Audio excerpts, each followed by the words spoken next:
We're live, Mr. Wade. Are you, Mr. Chairman? Pleasant good night to, or good evening to wherever you at, and good night to wherever you at. Good day wherever you at. To our Belizean Affairs Show number 431. 431. And a blessed Monday. Hot in the nation of Belize. Been hot all week, last week, this week. The heat is on. We are in the dry season. Um, you know, the most of the people are trafficking to the beach or rivers, where they could cool off, Leonard. So, Yes, sir. but as always, welcome to our 431 edition, and the chairman for tonight, Mr. Gregory Brackett. He is not present yet, but he is the Monday night chairman. And Leonard, like they say, the show must go on, right? Yes, sir. So in the essence of time, and we will hold over until he shows up. We want to go straight into our program. Um, there's a lot going on always in the world and in the nation of Belize, where we are mostly concerned, our people, our nation. Mhm. As always, we start our program with a prayer and followed by a reading. Leonard, can you lead us in a prayer, please? Yes, sir. I'll just go ahead and bow my head. Divine loving Father, thou who art the creator of heaven and earth and all that in them are, thou who art our creator as well, into thy hands we commend ourselves, asking that thou would continue to bless us, guide us, strengthen us, protect us, and be merciful unto us, loving Father, for the knowest our hearts, our desires, and even our most secret thoughts. Please bless our family members, our children, our grandchildren, our great grandchildren, those of us who have, and please Amen. bless our wives and other significant partners, and please bless as well our brothers and sisters and cousins and uncles and aunts and all the rest of extended family members. We pray that Amen. thou must bless our country of Belize, its people and leadership, and that thou would bless this country as well, its people and leadership. We also pray that thou would continue to bless and have mercy upon those people who are in war zones, who are suffering all manner of evil, and who are losing their lives and limbs, sometimes for no justifiable reason. We pray that thou must bless those who are in hurricane area and tornado and earthquake area and many other disasters, loving Father. Please let the words of our mouth and the meditation of our mind and the contriteness of our heart be acceptable before thy divine presence now and always. For we ask these mercies in Jesus' name. Amen. Now you back, Mr. Amen. Chairman. Amen. Thank you, Leonard, for You're welcome, sir. warm prayer. And as we give thanks to the Almighty for this day, uh, for the air we're breathing, and for you know being here, because tomorrow is promised to no one, Leonard. So Amen. give thanks and praise. I'll do a reading um, from Isaiah uh, chapter 20, sorry, 32, 1 to 10, 1 to 8. And it reads, Behold, a king will reign in righteousness, and princes will rule in justice. Each will be like a hiding place from the wind, a shelter from the storm, like streams of water in a dry place, like the shade of a great rock in a weary land. Amen. Then the eyes of those who see will not be closed, and the ears of those who hear will give attention. Mm-hmm. The heart of the hasty will understand and know. The tongue of the stammerers will hasten to speak distinctly. The fool will not more be called noble, nor the scoundrel said to be honorable. For the fool speaks folly, and his heart is busy with iniquity, to practice ungodliness, to utter error concerning the Lord, to leave the craving of the hungry unsatisfied, and to deprive the thirsty of drink. As for the scoundrel, his devices are evil. He plans wicked schemes to ruin the poor with lying words. Even when the plea of the needy is right, but he who is noble plans noble things, and on noble things he stand. That's my reading, Leonard, from Isaiah chapter 32, 1 to 8. Uh, that's a lovely reading, Mr. Chairman. And with the Lord's guidance, let's hope we have a nice program tonight as well. Thank you. Yes, you're welcome, sir. Thank you, Leonard. As you and the nation and the world, who, because everything happens in the nation of Belize, True. you know, one could see it, due to technology across the world. So everything that is done here in the country of Belize is seen across the world, across the globe. Um, the new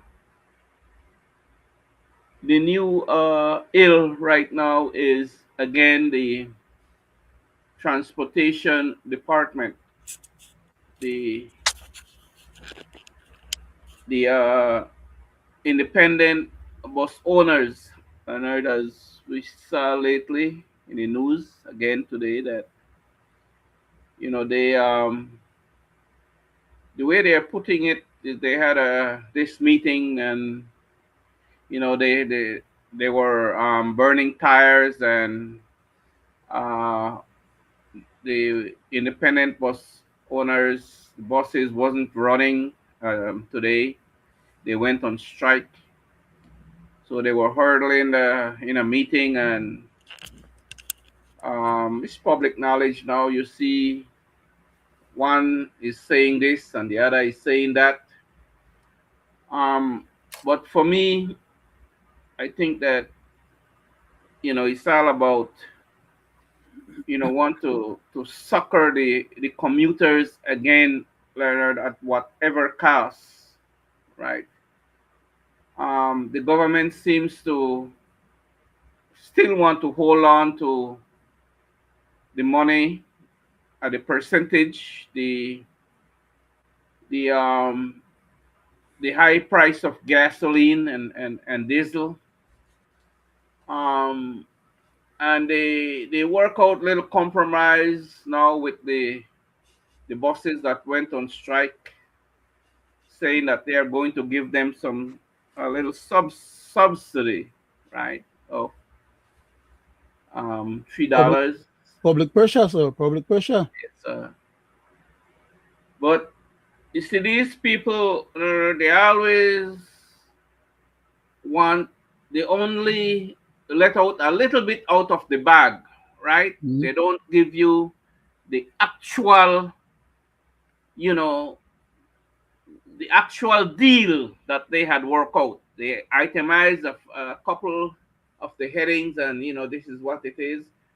But it's like it's like when you think you have so much money, and then when you really do check that you are short, right? When you Mm-hmm. really check for real that you are short. But my overall take on that is that still they don't want to lower the price of gas, Leonard, and um, the commuters will still feel the blunt of this deal that's supposed to be working out by Zabani and his CEO, and maybe the prime minister and the independent bus owners, right? Um, it's like I could say that it's like some deals, Leonard, that works out between unions and the government that we have been seeing lately. We see the cost that the union was pressuring, for raise the pay, and the money that the government owes them, and all that, and they had a legitimate reason, right? But when they hurdle them behind closed doors, and they do that negotiation, you see how they fold their little tails like puppies, right? And never ending saga. So that's the same way I see the same bus scenario there, Leonard. Let me hear your take on that. Mr. Chairman, thank you for the privilege to participate with you on tonight's show. Welcome. Um, my concern is that we are where we are, and these people are still battling to try and see how they're going to get this issue resolved to somewhere in the middle to some mutual satisfaction. And we could talk about what's going on right now, which is what I'm going to do a little bit. But I have a different take that I want to put on this matter, if you permit me, after the fact. But let me address the critical point that we are right now. The situation that we have right now is that the government is um, trying to minimize the amount that they will have to give back. Okay, they realize that the public see that these bus drivers have a justifiable reason for wanting, to be helped, because the government has taken over basically a part of the bus runs and a part of the bus owners, their private business, into government control, declaring that the government will have this national bus company instituted on the back of the bus companies then, and with their resources. But the government is going to own 60% of it, and the other people are going to own 40%. And then the government put all the directors, except I think one or two of them, and the government decide who's going to run the system and manage it, Like the along with the Bolido. exactly. So it's the government is appropriating unto itself other people's private business. Okay, and they're going to give these guys that they have in their group some help, but they're not going to give any help to the other people who are not in their group, who are the remaining group from the overall bus system. Some will get help that came to the government and work with the government, so the government could take over to their business. And those who the government didn't get to take over their business because they decided to remain independent, the government doesn't mind if those people fail, because at the end of the day, if they fail, it means that those runs can be given to the government national bus company people, just as what they verified today when they said because of the strike, they had to send other buses to take over some of them people and run. They want them that are on strike. So in other words, to hell with the ones them that are on strike. We don't need them. We could send other bus to take over and then runs. Because we are the government, we got the power, we make the rules. And if they don't want to roll with free rules, and so that they can be pressured out of business, Then they could, go out on their own, or we could pressure them out. But at the end of the day, they want those people out of the business so that the bus company that is now so-called National Bus Company, which was the same old bus owners and bus companies, with a new name plastered on, a sticker with a new name plastered onto the bus. It's the same people in private business, the government, they dip a finger in and they try to take and do dead raise at the position of owning 60% of the people. Before, the government never owned no percent of the people in business. And then those people are going to make them money. You come in at the government control, because the government have one management group, and all those management group are going to get, they're going to be creaming off the top of the wealth or the success of those business people, because all of them, they come in at high price salary. Okay? So-called with the idea of managing them people in private business for them more successful than how they were managing it themselves. And the buses then where the government say they won't get, that are new buses, they could have gotten those buses and given it to the bus companies them that was running their own stuff, probably on a credit or something, to help them out, facilitate them. But no, the government has to take it over. The Constitution says the government have no power and should not entertain that kind of behavior. They shall not bother into people's private business or acquire people's private assets. The government is forbidden for doing that. But who is going to stop these rascals from doing what they are forbidden to do? They go ahead and do it anyhow. We are dealing with a bunch of scofflaws and rascals under the guise of a government. Because if they're going to do the right thing according to the Constitution, if they're going to help some, they should help all.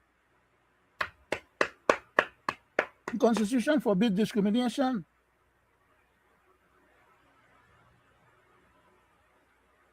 But anyhow, I think I've mentioned before, and I'm going to repeat it right now at this point, that is to say that all of these shenanigans that they're going through and doing is to get to a point where the whole bus system is going to fail, and they're going to sell it to some other private individual, either among themselves or family members or friends, or some other foreigner that will come in and put a little money down up front, take away and own the whole thing, and later on be the ones to run the whole system like a modern slave process, because people need the transportation. So whoever is controlling it is going to make the money. But these guys want to privatize the whole of the industry. That's what is at stake, and that's what they're after. But they're not telling everybody that. They're getting us there one step at a time.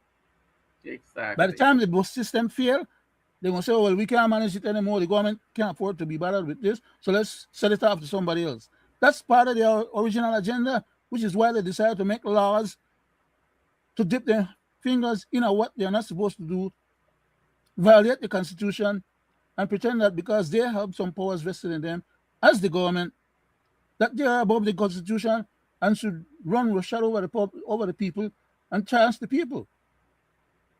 It's all about hustling, and as I call it, the big hustle. Are you back for right now, Mr. Chairman? I still have other things I want to say about this, because alone craziness. Go ahead, Leonard. Okay, thank you very much. Go ahead. I think I wet my tongue and leave it so I don't get dry and I'm not choke. I end up with my tongue down my throat because I can't. Yeah, go ahead. Sorry, sir.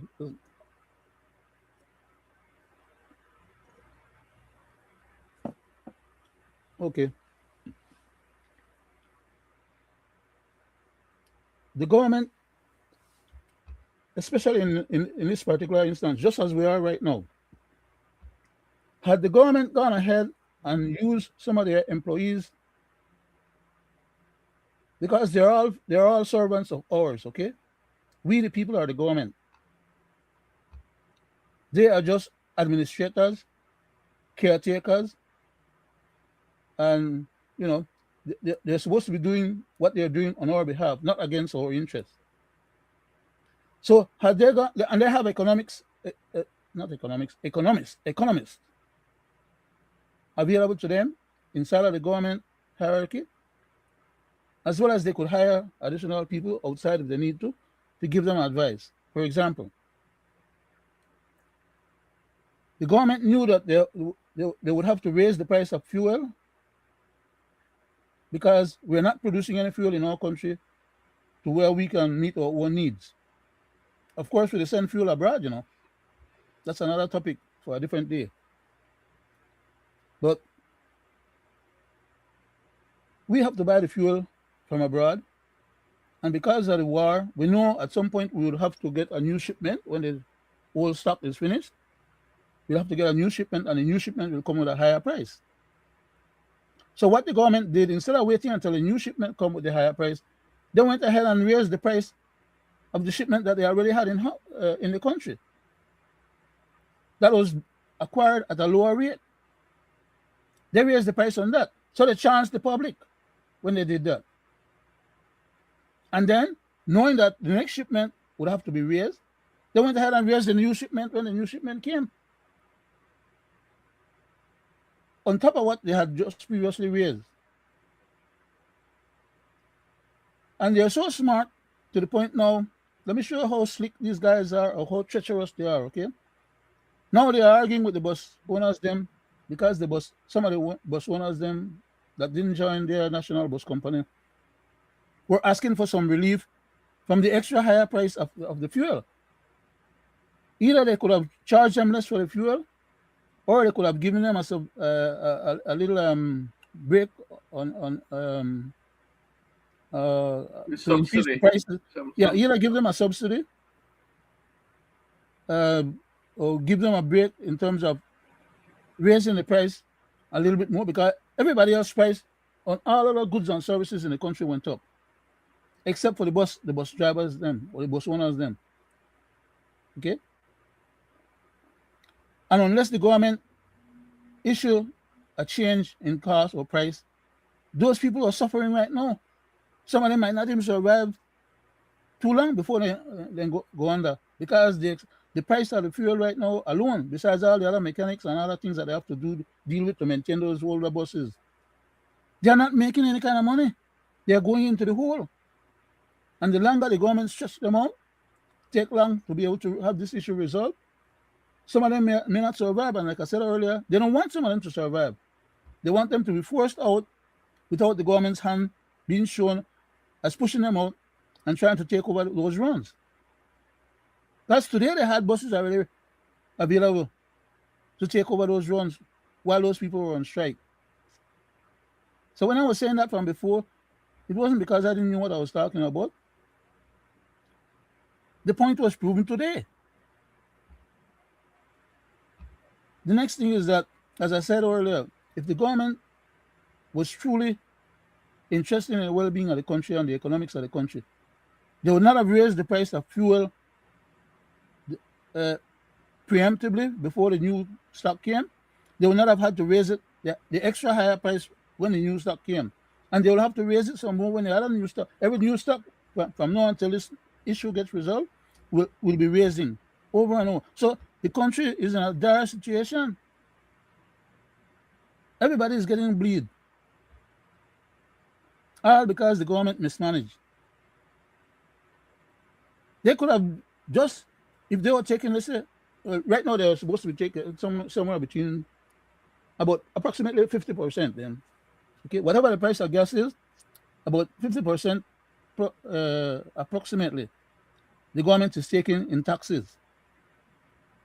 Why don't take a little less?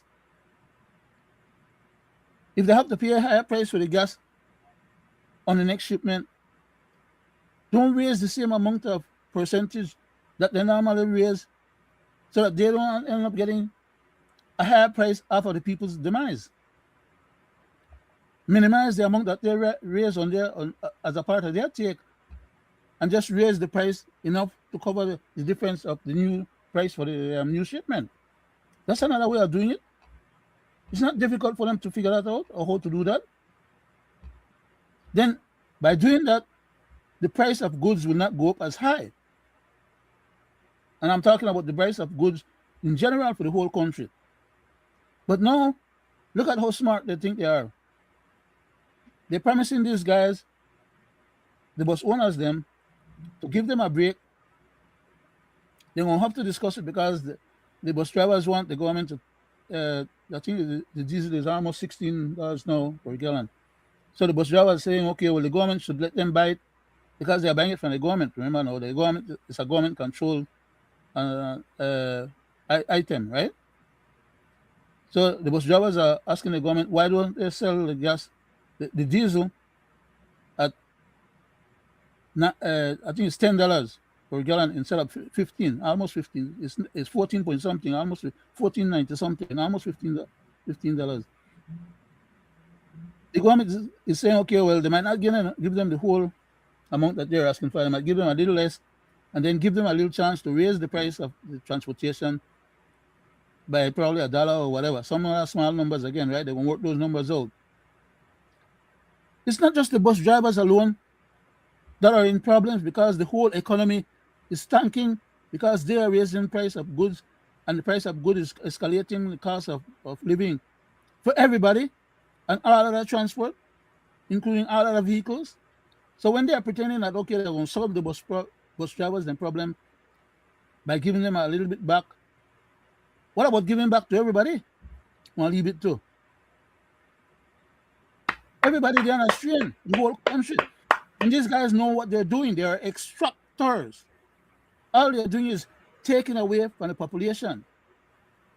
We have a population that is 60% plus poverty ridden according to the poverty index. How the devil can you be so mindless as a government who's supposed to be working on behalf of the people that you're gonna keep extracting from the society and from the economy more than what the economy can bear? You're acting like a Egyptian taskmaster. Like when Pharaoh tell the people they want to make double the amount of bricks without any hair or without any assistance.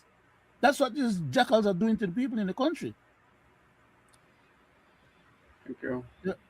Are you back, Mr. Chairman? Yeah, thank you, Leonard.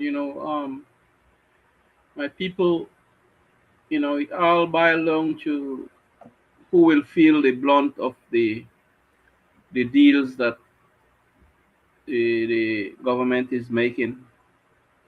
Um, I say that it's the commuters, these poor people, Leonard, that works across this nation, works in the city, and they have to be there a certain time because they commute. They do not live in the city. They commute every day. Mm-hmm. And it takes me back to the $1.70 that they raised not too long ago with the same um, for the minimum wage, and then right after that there was a problem in the bus industry. You remember? Yes, sir. And right away, these poor people, that goes to work every day on these buses, they have to pay more. Mm-hmm. So I asked a question to the government. Who is winning here? You gave a dollar a 70 and said that you raise minimum wage to $5. No, you contribute. You they not the government contribute, but they advocated for $1.70, not $5, right? But anyway, and then right after they did that, bus price, the buses, raised their price, you know. So, and then to top it off, that same $5 that they say minimum wage that employers has to pay per Not hour. everybody getting it. Not Not every, everybody. and as we Mm-hmm. speak, 2026, Mm-hmm. there is a lot of employers Mm-hmm. that still not paying the $5 minimum wage as required by law. Mm-hmm. And who speak out for these people? I mean, they gotta work, they because they They got their need the job. family too. They They need the need job. right? Measly $5, and it's so sad, right? So sad to see how that scenario played out. Now here you go again with another raise. That same $5 that this minimum wage that these people commute every day to go and work for, that measly stinking $5 an hour all day, 8 hours, and out of that $5, That's $40 a day. that's $40 a day. Minimum No, they have to pay transportation freeway. transportation back and forth, and they don't Crazy, eat man. yet, right? They haven't had anything to eat yet. Man, how wicked these people, right? And not surprising from the Zabani guy, right? Um, these people, they grew up in a certain class, and in fact, they were in the bus industries too. They were in the transportation industry, Z line, Mm-hmm. right? I don't know what hole that Zabani was blown out from, right? Crab hole or rabbit hole or what?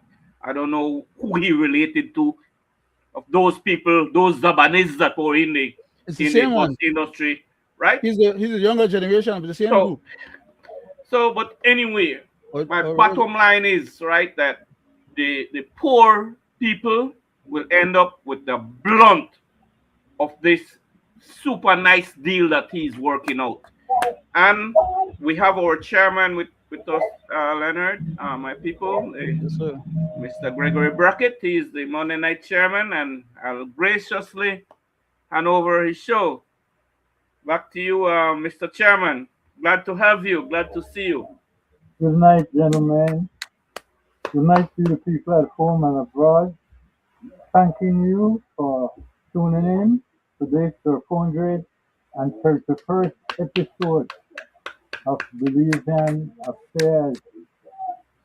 Gentlemen, a lot has been happening in Belize, and I think tonight we want to get down to the real truth about what is happening in the bus company, because we must find out what is going on. Gentlemen, I was in the background for a bit and I heard you guys talking about the minimum wage, which is now $5. I want to say the $1.70 that was added on to the minimum wage. Cost of living has far surpassed that. Mm-hmm. When you have water bill going up, electric bill going up, gas prices is where it's at, and food and product Mm-hmm. is up. And even though the government is saying they have not raised tax, which is the truth, goods and service has add-on taxes as they continuously go sky high. Mm-hmm.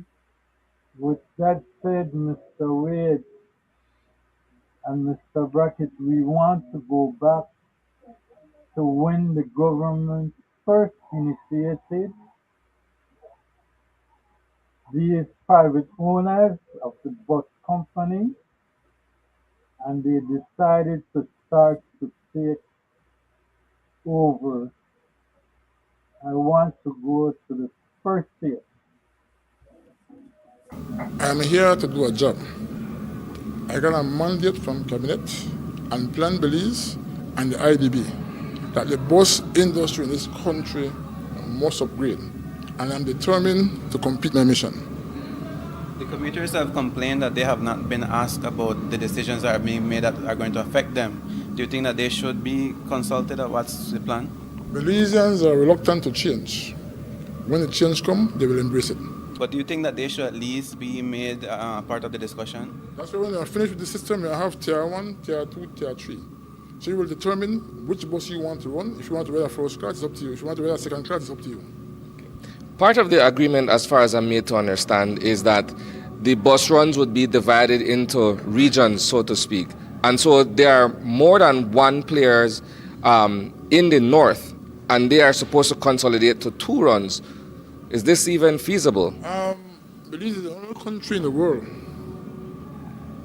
that have private owners own the bus companies. And so we are saying then for it to be controlled, we have to limit the amount of operators. Imagine one man got one bus run, the one from Corozal, from PG, when the bus broke down, what will happen? So you all are commuters. So now ask me that question, you're supposed to know better that, you know what, it is not right to have 51 operators in the north.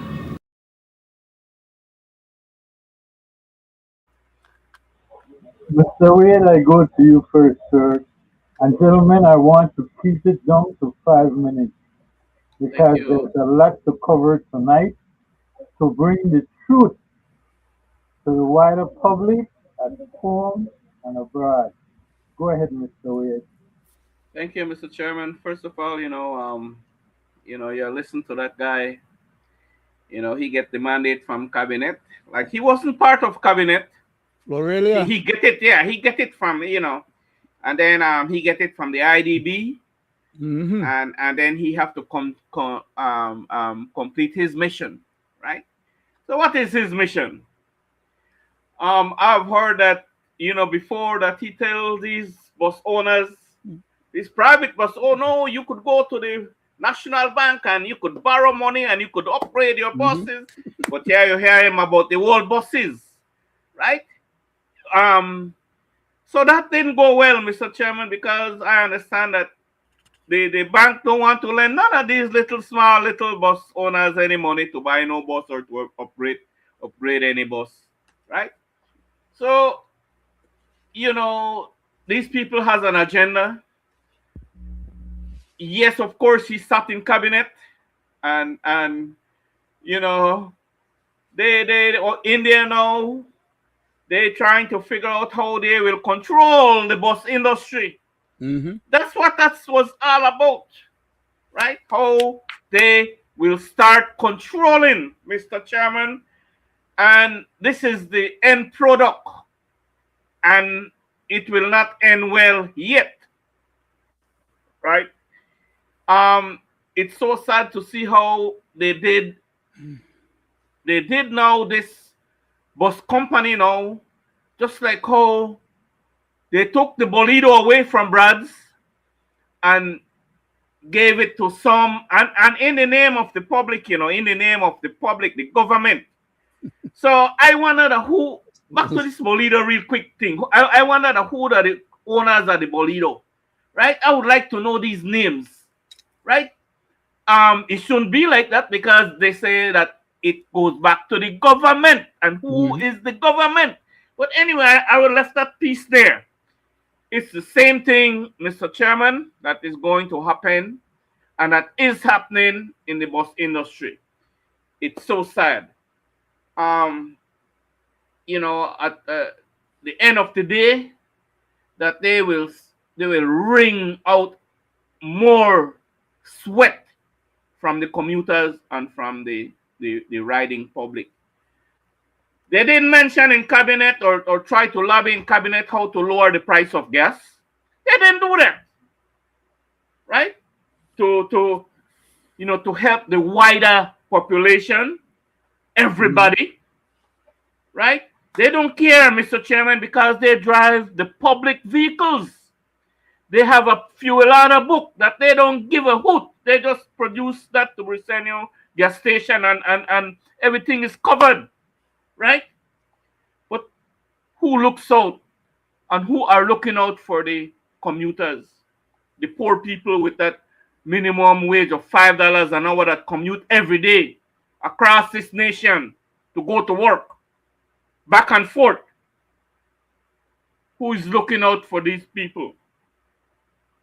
Not them. Back to you, Mr. Chairman. Thank you, Mr. Wade. I go to you, Mr. Brackett. Mr. Chairman, could you spare me a minute? I'm trying to find something quickly, if you don't mind.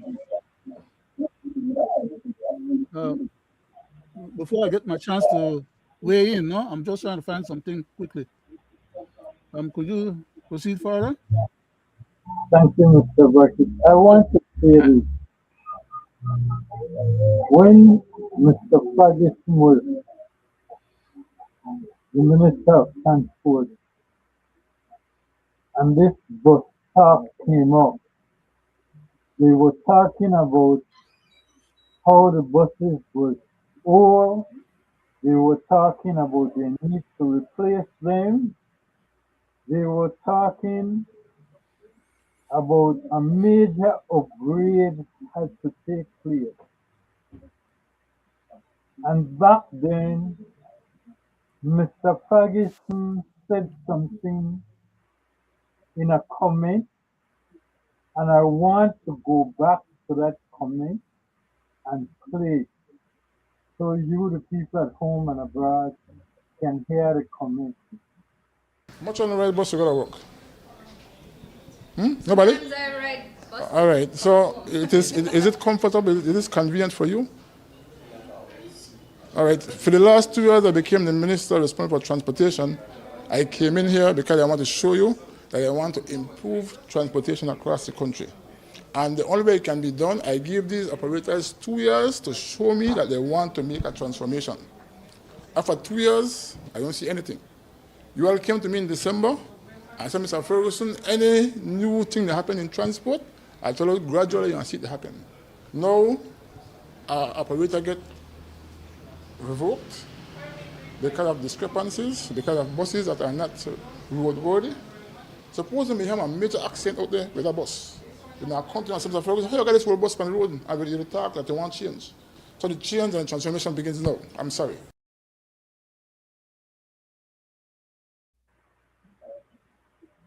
I go to you, Mr. Wade. You heard that. you know, we had that. I remember that incident when they took away, I think, the Richie. It's a Richie permit, right? You hear different things, and because of politics, and but the truth of the matter is that from the time he became a minister of transport, right? Um, nothing of great importance had happened, right? Because the race was fair. The same buses are still on the road, right? Mm-hmm. So I don't you know I don't know what he's talking about, Mr. Chairman, right? Um, this guy, you know,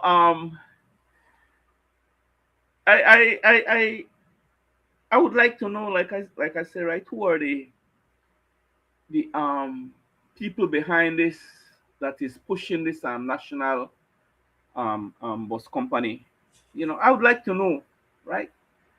And through our medium here, I would like to send a strong message to these private owners that you guys up for for a hard battle, right?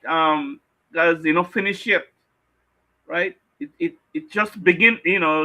This bus problem is just beginning, right? They will phase you guys out because that is their intention, and they have bigger plans. And like I say, I would like to see who will end up with the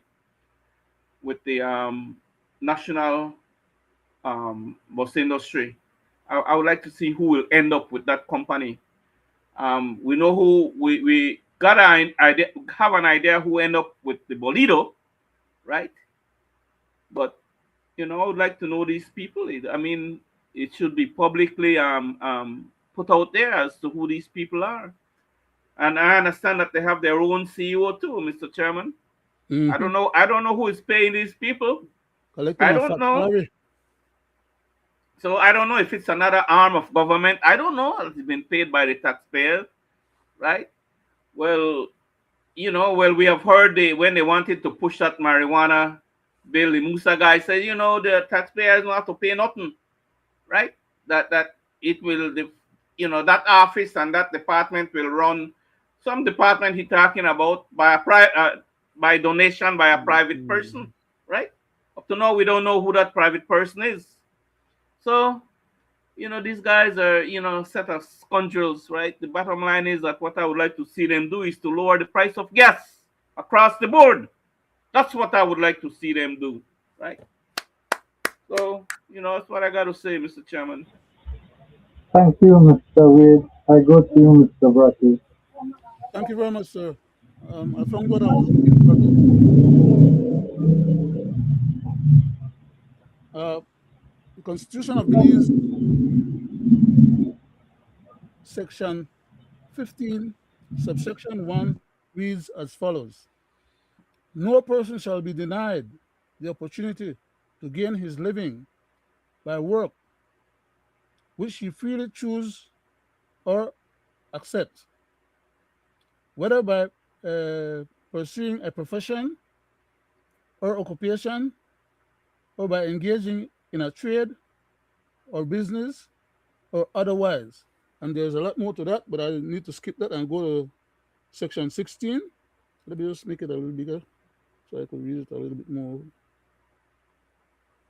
Which says as follows: the Constitution of Belize, section 16, subsection 1 reads as follows: subject to the provision of subsection 4, 5, and 7 of this section 16, no law shall make any provisions that is discriminatory either of itself or in its effect. Okay, I'll go a little further down and I'll read section 17, subsection 1. Reads as follows: no property of any description, whether it be a piece of land, your clothes, your shoes, your hat, your money, or any other asset that belongs to you as an individual. In this particular section, it describes it as property. Your assets are your property, and it's not speaking specifically only as regards to a piece of land or a house. Property, anything that belongs to a person. No property of any description shall be consolidated, shall be compulsory taken possession of, and no interest in or right over any such property of any description shall be compulsory acquired except by or under a law that, as in the case of paragraph 8, describes the principles in which and the manner in which reasonable compensation therefore is to be determined and given within a reasonable time. And it goes on to specify other sections. As regards to those three portions that I just read there just now, as I said, there's a lot more to each of them, but I just read the first part of it, and I think it's very self-explanatory, and I believe that most people who heard me read it just now are capable of understanding what is it that the constitution of the country or supreme law of the land is saying. So whenever you have any jackals that comes from government and tell you, well, they are making this law to benefit you, and to help you get new buses and better transportation and whatever else not, and they're going to take away or disband the transportation that you currently have so that they can bring in their Floralia and take away the runs that the people used to have before they put in Florida. Those people were kicked out of business. That's what Mr. Mann was talking about there just now. Mr. The last gentleman you showed there, Mr. Chairman, Ferguson. Well, Mr. Ferguson. He wanted to bring Florida in. He got a mandate from the government, and it was all a sham that was putting together from the very get-go. They wanted to do a dead race project so that they will end up getting buses and getting some of the runs that other people had before. So they had to get rid of some of those people. And as far as they are concerned, that's where this idea of turning the whole thing into a national bus company came from. Because under the guise of going to the House and making laws or rules or regulations to nationalize the bus industry as a national bus company, doing a dead raise out of the other people in pocket where own them buses. The government never own no bus. The government never get no new buses like what they had been promising and are still promising. They are now having these people run their bus company under the control of the government at 60% controlled by government. Okay? What did the government do to earn that 60% of those people's private business? I want somebody to make that make sense to me or explain that to me, because I'm not supposed to be smart enough to realize what the hell they were trying to do from the very get-go or what they're trying to do now. It's the same thing. Dispossess people of their ability to earn, and whatever earnings could be had, to extract those earnings under privatization circumstance, such as the government might someday, before this process is completely consummated, turn around and say that it's costing too much to get involved in this private business. So therefore, they got to privatize the whole thing and let whoever want to buy shares into it, like they were stipulating already, go ahead and buy shares. The government going to put up some of their 60% of their shares for sale. You're going to have people who want money or have money either in Belize or abroad going to turn around and invest, because everybody need to run transportation. I mean, everybody need to run up and down. They need the transportation. So it's something that's going to produce income. It's just a matter of how they're going to squeeze the income, how they're going to raise the prices when they have full control. Belizeans have been taken for suckers, and they're so used to that process happening, and nothing comes out of it, or nobody is checkmate for it or sent to jail for it. And they sit by, and little by little, with the gas thing when they raise, with the water rate when they raise, with the light bill when they raise, the telephone bill when they raise, every damn thing they get raised, and the people in salary not to meet, not to stay on track. They say get on track. The people's salary are not staying on track, so people are getting more impoverished. The society is going from 60, whatever number it used to be, to closer to 70 than before of poverty in the country. Yes, a few people are able to survive and succeed because they're able to, haul and pull their situation, and other people do get into other activities in order to make ends meet. But the government is forbidden, as I read from the Constitution just now, to be dispossessing these people of their assets. Are you back, Mr. Chairman? Mr. Chairman, quickly, if I may, can I get a minute? Go ahead, Mr. Williams. Mr. Chairman, I and my people, not too long ago, we had a big problem with motorcycle users, right? Who uses motorcycle? For sure, not Zabani, not the CEO, not Brisenio and his people and these ministers' family, and they don't use these motorcycle. But you see how they right away had no problem penalizing. And they went public with it, the $300 that these people will have to pay, and they were making all these kinds of, to reward some people and things so that these motorcycle users will have to go to these people to learn how to ride a bike and the rules and all that, right? But you see, I'm so glad that because of our pressure, you see, our pressure to our Belizean Affairs show, we pressured and we talk about it and we beat it at $300. Like others too that was seen just the right thing to have been saying, that is illegal and it's unfair to these poor people. And you see, Mr. Chairman, what had happened to that scenario, right? We see how the government, this is a bunny guy again, and the CEO, you see how everything played out, right? It's all about on the same mission now on the buses, Mr. Chairman. Back to you. All about extracting resources from the community. Instead of trying Thank you, Mr. Chairman. Thank you. Thank you, Mr. Williams. I want to say this, that the whole bus system went from private owner, and slowly the government started to force them out when they decided that they needed some new buses because the commuters were complaining. As was said in the tape I just shared previously by Mr. Ferguson, but he went on farther than that, and I want to play the tape so you, the people, can hear what he had to say after that. Actually, since we took over the Ministry of Transportation, we're the most open ministry when it comes to the bus association.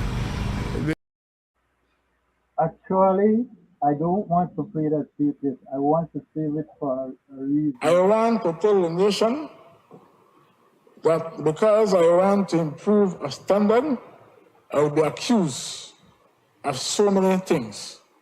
But I know I have a clear conscience between myself and my God. All what I want to see is the bus industry improve and transform.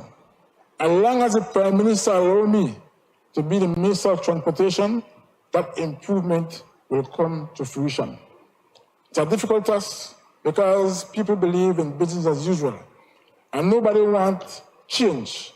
We're not subject to change, but the communities of this country are crying out for change. So we have a commitment that by December of 2024, all those old buses on the road now will have to be parked. And we have a system that Cabinet approves. Anything under 10 years will be premier service. Anything under 20 years will be for regular runs, but you must have a certain standard with bucket seat and air conditions. And anything 25 years and over must be village runs. So a bus will go from one standard to the next because we want to show our commuters and we want to provide the best transportation for them. We have experienced many deficiencies in the transportation industry, where doors for buses are flying off. We are sitting in a bus, and then you can see the ground through the buses. That has to stop.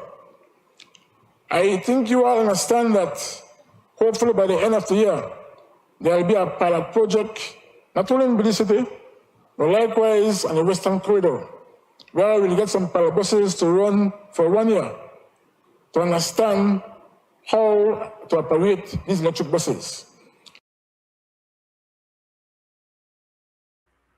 Now, gentlemen and people at home and abroad, the then Minister of Transport was down on the buses, and since he went out, they came with the National Bus Company and nothing have changed.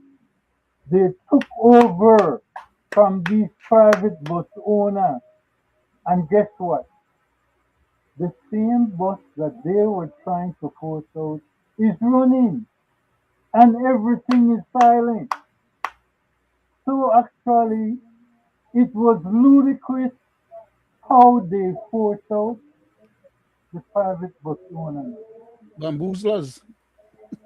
Mr. Wade, I go to you because I want to show you the people tonight at home and abroad what is happening in Belize. Here in Belizean affairs, we show and tell, and I want to show you personally about this gas price that we are going through and how the government has been lying about the gas price. Go ahead. I am not Go ahead, Mr. Chairman, afraid because to outrightly show it Go ahead, here Mr. Chairman. tonight. Go ahead, Mr. Chairman. Show it. Chairman, Show it. Mr. Chairman, before you show it, Because we had. before you show it, can I answer to Mr. Ferguson's statement just now that you just showed? Go ahead, Mr. Brackett.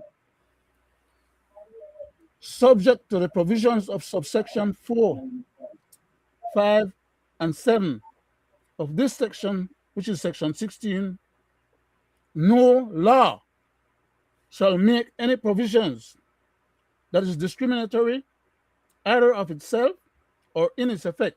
So he was talking crap. He has no authority vested in him from the Constitution for him to decide who he wants personally penalize and allow to run or have a business and what category he want to put them in order to have them fail and get them kicked out of the system. His job is to help improve, not to dispossess. He's acting like a dictator and an authoritarian. Like he said, the prime minister put him to do that job and he won't do this and he won't do that. The man is acting like, anyhow, I think most people who are paying attention and listen to what we're saying, No, no, gentlemen, is a scarf law. what my good cousin is expressing is the Constitution, which forbids the government to violate the rights of the bus owners, the right to their own private company, the right to run their buses on these streets that belong, streets and highways and roads that belong to the people of this country and not the government. The government are our servants, or those who claim to be our government. We, the people, are the government. No, They're our servants and our employees, and they're supposed to be looking after our interests, not dispossess us of our rights and our ability to survive and make life harder for any of us. They're crazy or just stupid. no, gentlemen and people at home and abroad, I said I want to show you how the government has been lying about the gas prices and how they were constantly charging the people at the pump when it was not necessary. And I want to prove it tonight because you will hear it from them, coming from the minister's mouth and the prime minister. So listen to the tape keenly. I will stop it and replay it. Listen to the tape, gentlemen. I want to tell the nation At that tape, this tape, gentlemen, listen to it. actually, since we took over the Ministry of Transportation, we're the most open ministry when it comes to the bus association. They compliment us that every time they request a meeting, we make ourselves available. So with the rise of fuel over the last middle month because of the war in Russia and their neighbor, Want to stop it there. Fuel had went to $14 under his watch because of the war with Russia and Ukraine. Now imagine, you heard what he said? At that time, government was overcharging for fuel prices and they had continued to do it because the war in Ukraine and Russia had nothing to do with the Persian Gulf. That's a whole different story and a whole different area in which the oil is coming from. So all along they were lying when they were raising the price of fuel at the pump. And you know how you can tell? I'm going to show it. Let's hear it. The fact is that today the price of fuel, of oil has been going down. And there's no way why it's supposed to be at this high price. And he will tell you, and he wants to blame Petrocaribe because they did not have the necessary supplies and that they have to buy from somewhere else. Well, then if you do that, then reduce the tax. All he needs to do, he could easily take off $2 tax and keep the price under $10. That's the least he can do.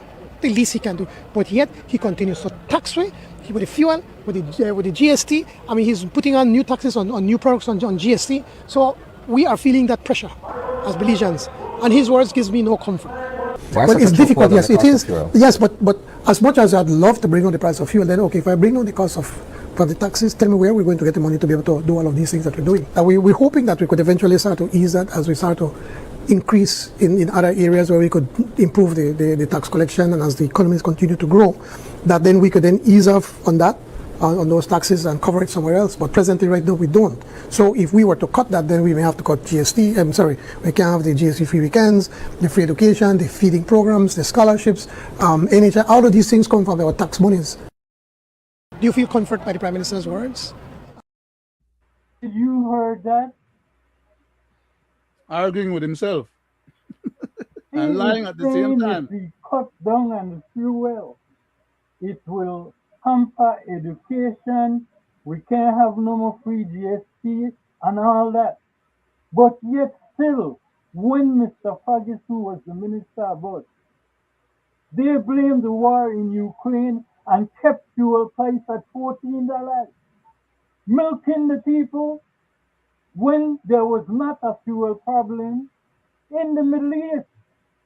So make it make sense. I go to you, Mr. Wade. Mr. Chairman, by now, who watch our show and when you played tapes with that guy, as for me, I've always said that whatever comes out of that guy's mouth, I do not prescribe to or not believe. Whatever that guy says is all pure lies. And like you said, Leonard, he argues with himself, right? Now, number one is that on the fuel situation, right? Who owns most of the gas stations here in the nation of Belize, Yeah, right? understand You hear that man talk a whole bunch of crap. So what happened to the Bolido money, right? What happened to the Bolido money, right? You hear all these things where these good things and he rumbled about, but he didn't mention about the Bolido money. But Mr. Hyde says that the government will never go broke because they're collecting billions from the Bolido money. He said that in the house not too long ago, right? The government shouldn't have no problem at all because the government is rich. That's what he said. The government is rich because of the Bolido money. But anyway, it's so sad to see, how this guy jump from one thing to the next and defend certain things and why certain things is necessary. But you didn't hear that when the UDP, when he was talking about when he was opposition, he had the answer then. And why now, he's in power now, he should fulfill those problems that he had with the UDP government, right, in managing the country, right? Look what he did as he took office. He brought all the communication that the government does with digital BTL. He took that away and he diverted that to his company, right? So let that make sense. Make this guy make sense, right? So you think, Mr. Chairman, that and my people that he will ever think about want to lower the price of fuel when he's in that business? Who does that, right? So, that's I tell you, that guy. I don't know how that guy sleeps at night. That very same guy, the prime minister of this country. I don't know how he sleeps at night, right? For the evil things he says and the evil things he does, and get away with it, and continue to do, get away with it, right? So, I just wish him the best of luck in the rest of his life that he has to live on this face of this earth. That these things does not catch up with him. I just wish him that. But again, Mr. Man, I'll tell you something. Karma. All that exactly, right? Karma take long and slow, but it's coming. Okay, so whatever you rumbling in front of the media and all the nasty things you says that you don't mean, and the evil things you does as the prime minister sitting in the seat that people entrusted you to serve and protect the nation. right? The things that you do to profit yourself when you shouldn't be doing it. Profit your family, profit, right? Use your office. And then you say, involve in in private business, right? You don't do that, right? Man, like Allah says, Mr. Johnny Briseño, be careful of karma because it's coming. Back to you, Mr. Chairman. That's how I feel. I go to you, Mr. Brackett. I go to you, Mr. Brackett. Oh, thank you, Mr. Chairman. Nice summation, Mr. Wade. Thank I'd you. like to say that the gentleman was very perceptive. I think he was what, about 7, 8 years younger than he is currently. I think it's when he was a little younger, then let's call it like that. The man had less gray hair on his head, so he was able to think a little bit better and less with a sense of the effects of senility. Okay, he wasn't as senile as he appears to be now, because back then he was proposing exactly what he needs to be doing now, which is that instead of pressuring the society, he was recommended that Mr. Barrow could have reduced the price at least a couple dollars just for help out temporarily. What the hell, he can't remember how to figure that out and get that done under his current administration right now. And he would have avoided having to escalate the whole country's economy the way he just did. And has been doing that, as a matter of fact. Because all he had to do, instead of raising the price, he could have just take the same percentage that he was getting before, and allow the rest of the new price for the gas to only raise the percentage difference between the old price and the new price for acquisition of the gas or the fuel. And that would have been a couple of dollars or more that the people wouldn't have to pay. And that would have allowed the cost of living and inflation to be less. Because then everybody may have the justification to say the price of fuel is going up, and therefore everybody else's prices for anything else in the country is going up. Therefore, the population have to pay more for their goods and services. So he was smarter a few years back, which we were saying probably about what, 7, 8 years? And maybe he was able to think clearly back then. But unfortunately, now that he became prime minister, he's unable to think on that same level. And I wouldn't go as far as to say, well, maybe the man really did give senility a bad name, because the man knows what's right and what's wrong. So all I could say that the man is actually doing is committing a crime against the population, because we dared to give him the powers of governance, which the powers of governance says that he's not supposed to enriching himself and his family members at the trough of the treasury of the country, which is illegal. But that's what he's doing, and he's doing that effectively, and he's not managing the affairs and the economy of the country as effectively as he was proposing to do when he was in opposition.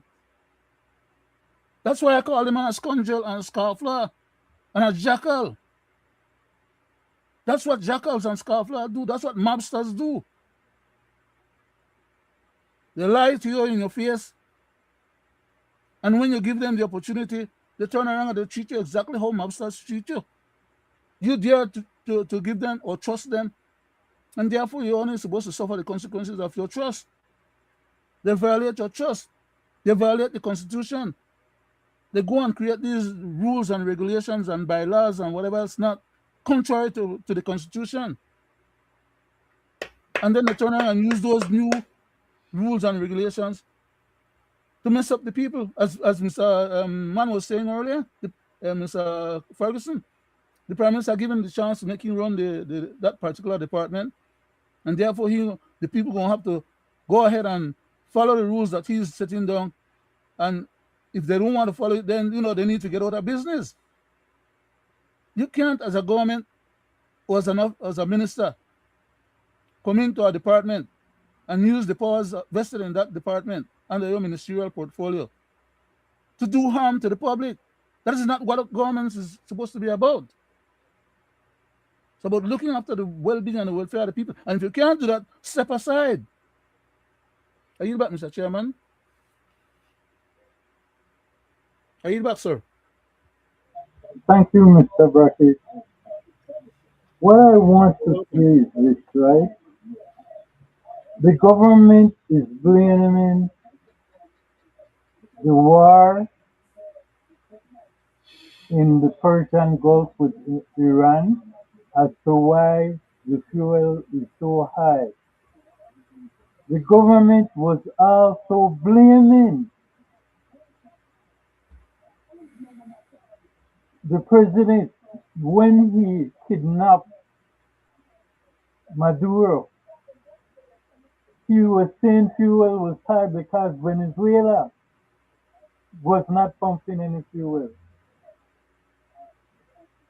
That is why tonight I wanted to show to you, the people at home and abroad, how this government is working. Because you are using fuel as the key commodity to keep the taxes high on the people. Because if you claim from Mr. Ferguson was the Minister of Transport, fuel had to be high because of the war with Russia and its neighbor Ukraine. From then, imagine, to present, fuel has never dropped. And this war that started in the Persian Gulf just happened the 20th of February to present as we speak. So, how can you really say that to the people? That because of the war, fuel prices high. You never gave the people a break. You use the war with Russia and Ukraine. You continue keeping high because you know why? You gave away too much incentive to foreign investors and tax-free breaks and duty. And you turn around, you cannot run the country as all countries all over the world is run on its taxes. And then now you want to come and take it out of the people. You just gave away a whopping tax concession to the ASRB side. Then you wanted the cane farmers to step aside from the case they wanted to take these people to court for their money, $11 million. That is A only one. million That dollars is only one case, in Mr. Chairman. fertilizer. That is only one case, Mr. Chairman. That $11 million. The people never get the original money when they went to court the last time because their case was kicked out because of bad legal advice and bad construction of statutory instruments that could not trump the Constitution, and they were trying to use that statutory instrument to win the case. That is correct, Mr. Brackett. They're But what I am saying, you never let up on the people because from Mr. Ferguson mentioned it, fuel prices at $14 because of the war with Russia and its neighbor Ukraine. You never let up on the high cost of fuel, the price. Until present, you are now blaming the war in the Middle East, which started the 28th of February. So all those times you have been milking the people. I go to you, Mr. Wade. You know, thank you again, Mr. Chairman, for in their own words, like we always say, as they tell on themselves, but again, back to the people, you know, is this what you want your government to be doing to you? Is this why you voted for them? Is this, okay with you? The things that they are doing? How much is enough, right? Have they done anything meaningful for you? meaningful. Ease your burden. Have they ever eased your burden since past and present government? Have they ever ease your burden, ease your burden to make life better for you, right? I'm talking the general public. You could count these people, Mr. Chairman, that past and present government help, right?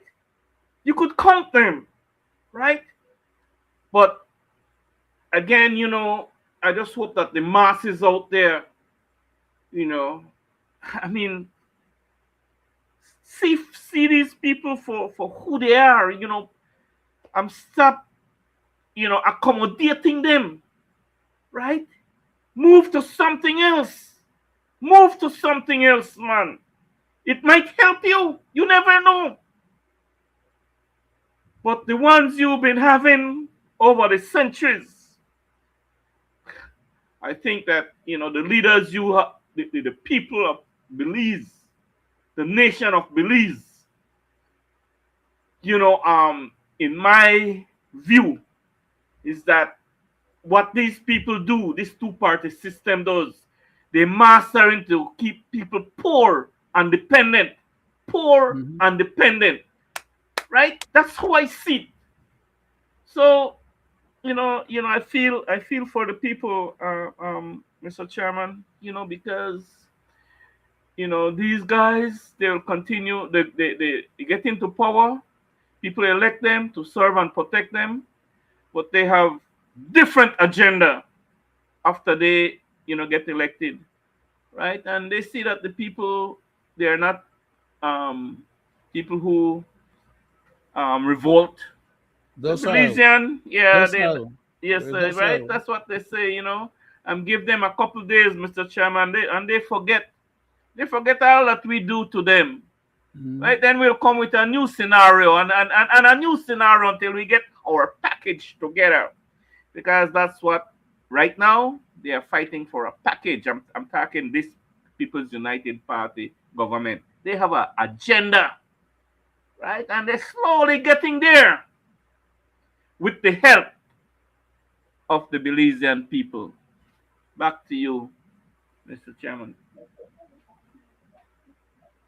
So, gentlemen, I want to show the bona fide proof why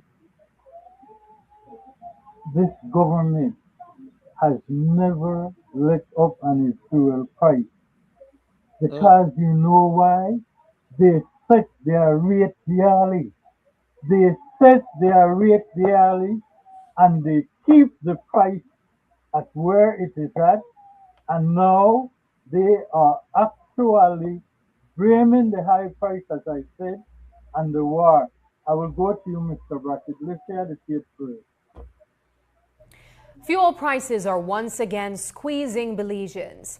And now the pressure has landed squarely at the feet of the Morrison administration. Just yesterday, the leader of the opposition publicly urged the government to cut its tax take on fuel, arguing that motorists need immediate relief at the pumps. But today, Prime Minister John Morrison pushed back on the criticism, saying his administration will make the decisions it must, while also calling on Belizeans to use their vehicles more wisely as global fuel costs remain unpredictable. The leader of the opposition would refuse to acknowledge that during that time, the then Prime Minister had Petrocaribe with them. They had the monies from the oil, the revenues they're getting. They got a combine of over $1 billion apart from the taxes. So they could have probably do some of that. We are going to do what is necessary to be able to help our people. We are committed to our people. We are committed to the economy. And so we have to find that balancing act as to how best to be able to manage these high prices that are coming to Belize. What must people do in the meantime while they look for ease at the pumps? Well, I wish. Well, we have to be more prudent in how we use our vehicles. And can they expect a decrease in their fuel prices in terms of government's intervention? We have to take a look and to take a balance. As I said, the pie is a pie. And when we set up the the 2026, 2027 pie, it is set. And we already projected the amount of revenues that we're going to collect from that, from fuel. And if we were to cut that, then we either have to collect it from somewhere else or cut from some government program. So it's too early to say, so we need to be able to take a look and act prudently and don't act hastily and as if we were in a panic. Mr. Chairman, they need to cut their salaries and extra benefits. You see what I'm saying? He already set it up. So if he already set it up for 2026, 2027, he had no intention at all to lower gas prices. Because as I'm saying, the war just started the 28th of February of this year. And as per what Minister Ferguson was saying, fuel prices was high from he was Minister of Transport because of the war with Russia and Ukraine. So which one is the truth? They never let up. They continuously did that. And you know what? If you would go to ask them to see the chart, I would guarantee under the Freedom of Information Act, they will not disclose it to you because you will see what I mean. The Persian Gulf had no war from when Mr. Ferguson was in. Then they wanted to get money. They used Russia and Ukraine as the war why prices were high to justify the high price. I go to you, Mr. Brackett. Thank you very much, Mr. Chairman. Fuel is one of the most secured and easy way for the government to get revenue or money. All the government is currently doing is extracting from fuel and all other government services to the people of Belize. It's an extraction machine. They're not about serving the well-being of the society per se. It's about them getting as much money as they can out of the process for them to be able to manage the way they want to manage. He himself said it. They put the budget together, and if they have to give up part of where the revenue is coming from, then they got to reduce. They either got to increase it somewhere else, or they got to reduce some services in order to make the budget balanced. But the budget is never balanced because it's a bogus budget from the first time they present it. Every time they go to the House to get additional supplemental, every time they go to the House for a meeting, it's mostly about money. Either borrowing some money from somewhere, getting additional supplemental, and or expending some money on some pet project. It's not about good governance or adequate management of what you have to get the best out of what is available to you. Because most of the money that they're spending, 400 million goes to Mr. Ashcroft. For what? According to the Mr. Belizean when he went to the House, to pay Mr. Ashcroft for buying back the port that belongs to us, that he was only supposed to be settled with for less than $40 million that was borrowed from him by the expat. He could have paid that $40 million and some penalties on that payment, close out that debt for probably $100 million or less. You borrow $40 million and you don't tell me you are not smart enough as a government to pay back less than $100 million on that $40 million debt. I want them to explain that to other people so that I don't have to be trying to explain it now. Because that doesn't make sense. But instead I go from $40 million, you're going over $400 million to settle all accounts according to you. That's what you were saying in Mr. Prime Minister, when you was in the House. You settled all accounts with the man. only to now get back the port and turn around now and trying to go and make backhand deals with foreigners again, telling us that they're going to build up the port, they're going to build up them tourist thing, but we don't have one share or one penny in that new venture. Something that we paid $400 million for, you're going to turn around and dispossess us of it because it's making money for us right now and give it to your buddies then.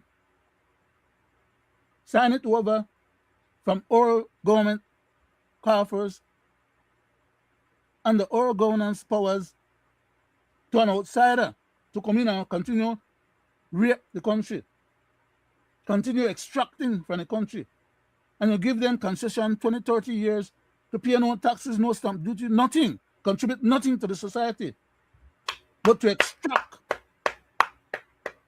all patrimony. Why? Because you are getting a little something on the side up front. You need to go to jail or go to your grave. You can't do that to so many generations down the line that will suffer as a result of those kind of bad management. I yield back, Mr. Chairman.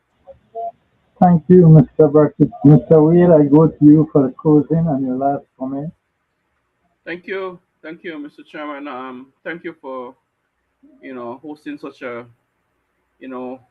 program that the people, commuters, surely feeling the pinch of it and will continue to feel the pinch of it.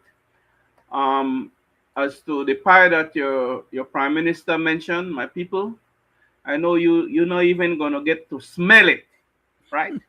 That pie he talking about. And, Mr. Chairman, I close with this, that, my message to the, I feel for the working class, Mr. Chairman, that will, continue to commute if they want to keep their, under $5 an hour job, or in some places $5 an hour job. They commute across this country to go work back and forth. Please, be very mindful. Take a long look of what this government, mainly the transport department, had come up with. The Zabani guy and the CEO and the other minions, to dispossess you of what you already have. They want to take out more of what you already have, and then you figure it out as what you're going to left with at the end of the day when you collect your paycheck, when you already pay for your commuting, right? So I just want you, the commuters of the nation of Belize, to take heed of what they are doing and what they are about to do and what is about to happen.